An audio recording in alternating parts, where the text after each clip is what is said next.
Have you ever felt that you're being cruel, guilty, just for wanting peace? This means you've been programmed to believe that your value lies in suffering for others, in always helping, in thinking of others first, even unconsciously, rather than yourself. Carl Jung discovered something about this that will shock you and finally set you free. And it doesn't stop there. This programming goes much deeper than you imagine. How many times have you cancelled your own plans to attend to someone's emotional demands? How many times have you felt selfish for simply wanting a moment of silence? How many times have you thought, wow, what a terrible person I am, just for wanting to be alone? Carl Jung realized that only 3% of people can identify this devastating psychological trap. You feel guilty, even for having boundaries, don't you? Guilt for not answering the phone when you're exhausted. Guilt for not solving others' emotional problems. Guilt for existing without serving someone. This is not a coincidence. It's systematic conditioning. And today you're going to understand exactly how this programming was planted in your mind since childhood, how it became your emotional prison, and most importantly, how Carl Jung developed the key to set you free. Carl Jung discovered something disturbing that most therapists don't understand. What you call being a good person is, in reality, a devastating psychological complex called Compulsive Redeemer Syndrome. You're not naturally kind. You were programmed to be useful. Do you know why you were chosen by the narcissist? Because you emit an unconscious signal of total emotional availability. It's as if you carry an invisible sign saying, responsible for everyone's feelings. While people with healthy boundaries say, I can't right now, your mind automatically goes to, how can I help? What can I do? How can I solve this? Jung observed that this always begins in childhood. You learned that your value as a person was directly conditioned to your emotional utility for the adults around you. Maybe you were the child who consoled your mother when she cried.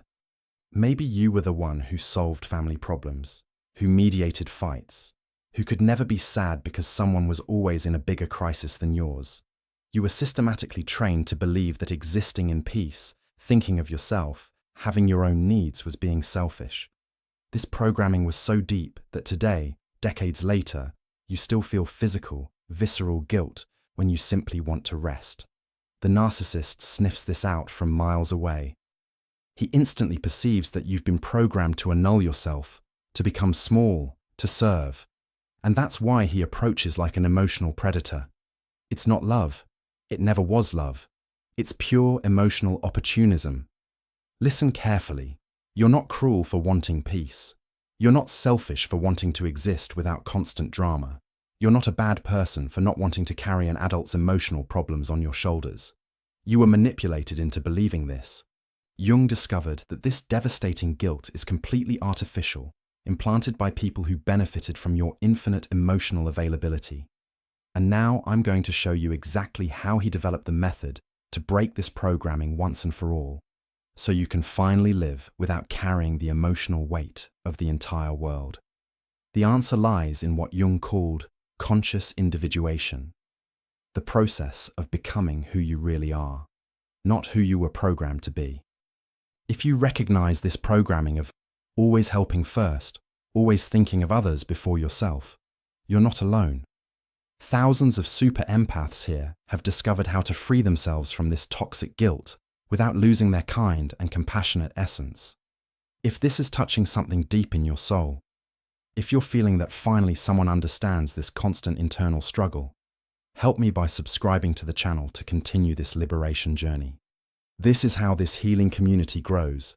This is how more people find the courage to protect themselves without guilt. And this is how we break these generational cycles of toxic self-sacrifice. Now comes the part that will change your life forever. Jung discovered that the super empath lives a devastating psychological illusion, believing they are personally responsible for everyone's emotional stability around them. This is what he called caregiver ego inflation. You literally inflated yourself beyond your natural limits. You become addicted to being needed because you were conditioned to believe this is your life's purpose, your reason for existing.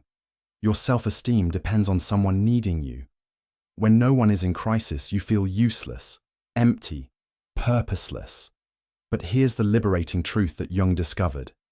You didn't come into this world to be anyone's emotional escape valve. You weren't born to be the deposit for other adults' anxiety, anger, and frustration. Jung said that each person has their own individuation journey, their own psychological growth, and when you constantly interfere by solving everything for them, you're actually preventing their natural growth. The narcissist knows this unconsciously.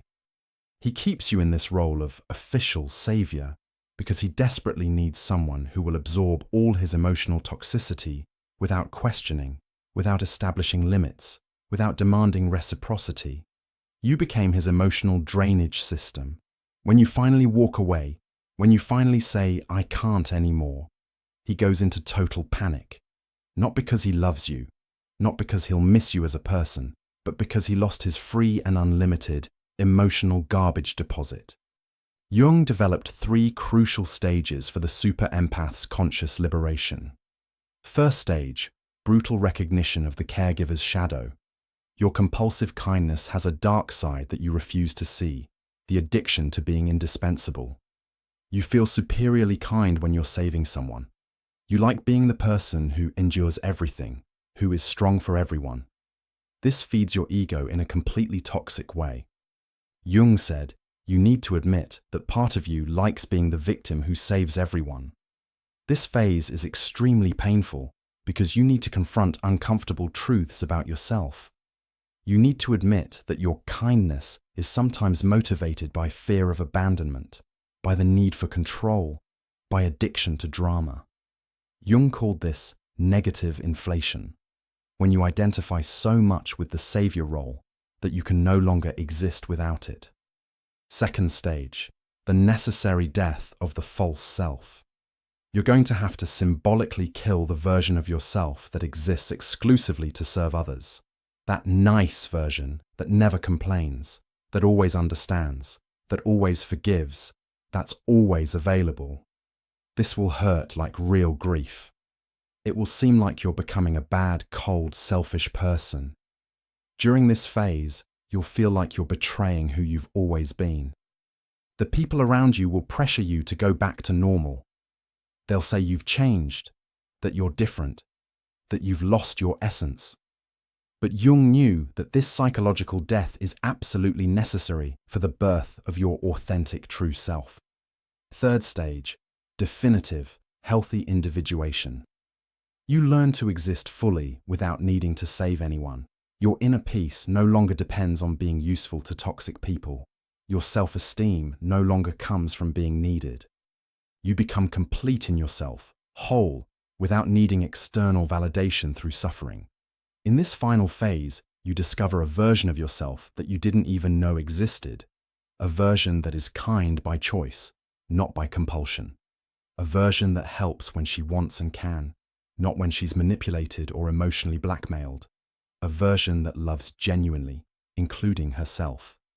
Now I'm going to teach you exactly how to apply this Jungian wisdom in your real life, day to day. First, you need to develop what Jung called manipulation radar, the ability to instantly recognize when you're being sucked back into the compulsive rescue trap. When you feel that familiar urgency to solve a problem that isn't yours, when your heart races with someone's anxiety, stop everything immediately.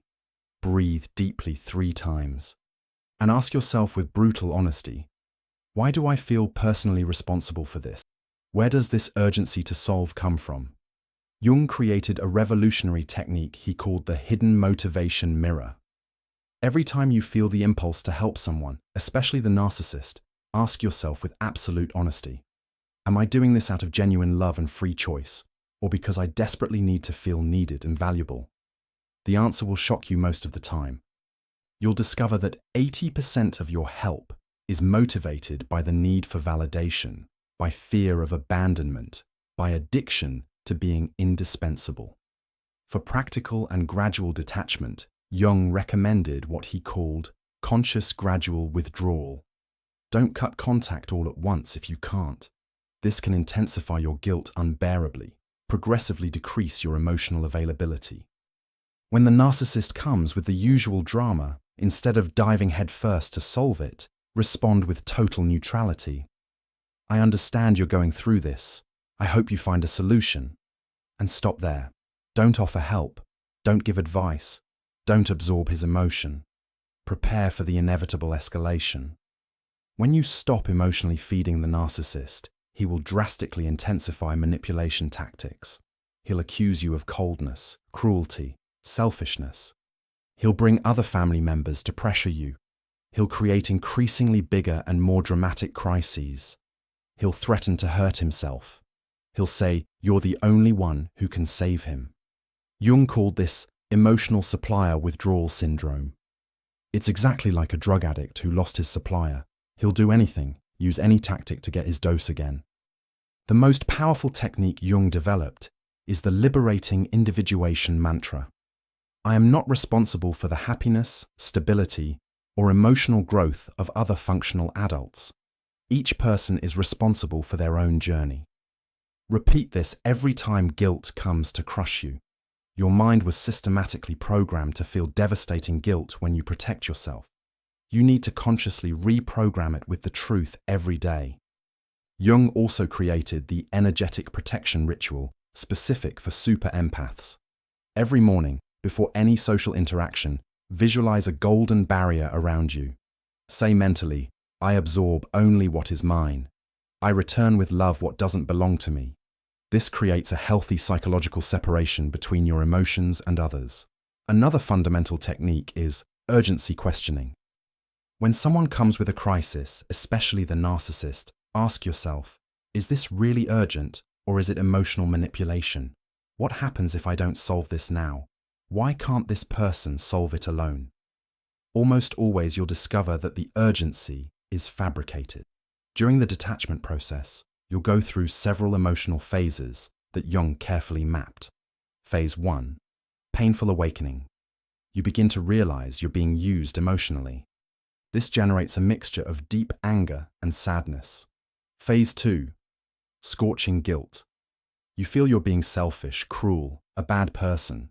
This is the most dangerous phase because many people turn back here. Phase 3. Identity confusion. Who am I if I'm not the savior? You feel lost, purposeless. Phase 4. Liberating anger.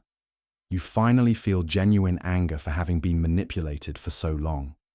Phase 5. True peace. You discover what it's like to live without carrying others' emotional weight. It's a revolutionary sensation. Jung observed that most people give up in phase 2 because the guilt becomes unbearable. That's why he developed specific techniques for each phase. For phase 1, keep an emotional diary. Write down every time you feel responsible for another person's feelings. This will help you see the pattern clearly. For phase 2, create self-compassion. Mantras. I have the right to exist in peace. My happiness doesn't depend on pleasing anyone. I deserve love without having to earn it through suffering. For phase 3, practice small acts of self-prioritization daily. Choose what you want to watch on TV. Eat what you feel like eating. Say no to at least one request per day. For phase 4, channel anger constructively. Use it as fuel to strengthen your boundaries, not to attack others. For phase 5, celebrate every moment of peace. Recognize and be grateful when you can simply exist without drama. Jung also warned about path traps, moments when you might relapse. Trap 1. Toxic nostalgia. You start missing the times when you were needed, even knowing it was toxic. Trap 2. Success guilt. When your life improves, you feel guilty for being well while the narcissist is doing poorly. Trap 3. The crisis test. The narcissist creates a giant crisis to test if you really changed and will go back to saving him. Trap 4. New drama seduction. Other toxic people appear trying to take the place of the narcissist you left behind. Now I want you to understand something fundamental that will completely change your perspective. The day you definitively walk away from the narcissist is not the day you become a cruel person. It's the day you're born to your true life. It's the day you stop existing as an emotional extension of others and start existing as yourself, whole, complete. Carl Jung said that true compassion always begins with self-compassion. You can't genuinely give what you don't have. If you're emotionally exhausted, drained, depleted, you're not really helping anyone. You're just perpetuating a toxic cycle of codependency. When you walk away, you're actually giving the narcissist the opportunity to grow, to learn to deal with his own emotions, to develop his own coping skills. As long as you're there as an emotional crutch, he'll never need to evolve. Always remember, you're not abandoning anyone when you protect yourself. You're saving yourself. And this is the most courageous, most necessary, and most loving act you can do, for yourself and paradoxically, for others too. The healed super empath doesn't stop helping people. She learns to help in a healthy way, with clear boundaries, without annulling herself, without completely draining herself. You continue being kind, but a conscious kindness, not compulsive. Jung discovered that when the super empath truly heals, she becomes a powerful model of how it's possible to be loving without being toxic, how it's possible to care without annulling yourself, how it's possible to have compassion without sacrificing yourself. Your healing journey inspires other super empaths to also free themselves. You break the cycle not just for yourself, but for future generations. Your children, if you have them, won't grow up thinking they need to annul themselves to be loved. But let me tell you something Jung observed that will give you even more strength. When you finally walk away from the narcissist, a magical transformation happens. Genuinely loving people start appearing in your life. It's as if you changed your vibrational frequency. Jung called this healing synchronicity. The universe conspires to bring healthy relationships to those who learn to value themselves. You'll discover what it's like to be loved without having to earn that love through suffering. You'll discover what it's like to have someone who genuinely cares about your well-being, not just what you can offer. This is a completely new experience for someone who spent their whole life being useful to toxic people. Jung said that the healed super empath becomes a magnet for authentic relationships. Because when you stop accepting emotional crumbs, when you stop settling for conditional love, you naturally attract people who are capable of true love. I also want you to understand something crucial: your sensitivity, your ability to feel deeply, your natural empathy. This is not a defect that needs to be fixed. It's a rare and precious gift. The problem was never that you were too empathetic. The problem was that you didn't have healthy boundaries to protect that empathy. Jung always said that super empaths are natural healers of the world, but first they need to heal themselves. When you heal, when you learn to use your empathy consciously and protected, you become capable of helping others in a much more powerful and effective way. You stop being a problem deposit and become a source of wisdom. People start seeking you out not because they want to dump their dramas on you, but because they want to learn how you achieved this inner peace, this quiet strength, this ability to love without annulling yourself. And here's a final revelation that will change everything for you. The narcissist always knew your value. He always knew you were special, that you had a unique light. That's why he worked so hard to convince you otherwise. He knew that if you discovered your true power, you would never again accept being treated like an emotional garbage deposit. Now you've discovered it. Now you know who you really are, and there's no going back. If this video touched something deep in your soul, if you felt that painful but liberating recognition, leave a comment telling how this programming of always helping first manifests in your life. This community is here to support you on this individuation journey.